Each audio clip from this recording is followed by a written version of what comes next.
ಲಿಂಗಯ್ಯ ಶಿವಯ್ಯ ಹಿರೇಮಠ.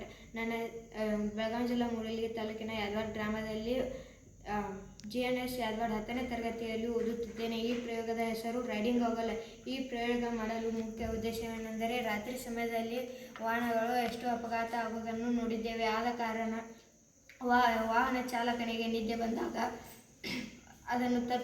ಬಂದಾಗ ಮುಂದೆ ಪ್ರಾಣಿ ಅಥವಾ ಪಕ್ಷಿ, ಮನುಷ್ಯ, ವಾಹನವಿರಬಹುದು, ಅದನ್ನು ಅಪಘಾತವಾಗುವುದನ್ನು ತಪ್ಪಿಸಲು ಈ ಪ್ರಯೋಗವನ್ನು ಮಾಡಿದ್ದೇನೆ.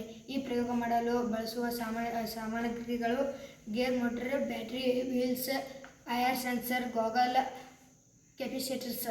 ಈ ಪ್ರಯೋಗ ಹೇಗೆ ವರ್ಕ್ ಆಗುತ್ತೆ ನೋಡೋಣ ಬನ್ನಿ.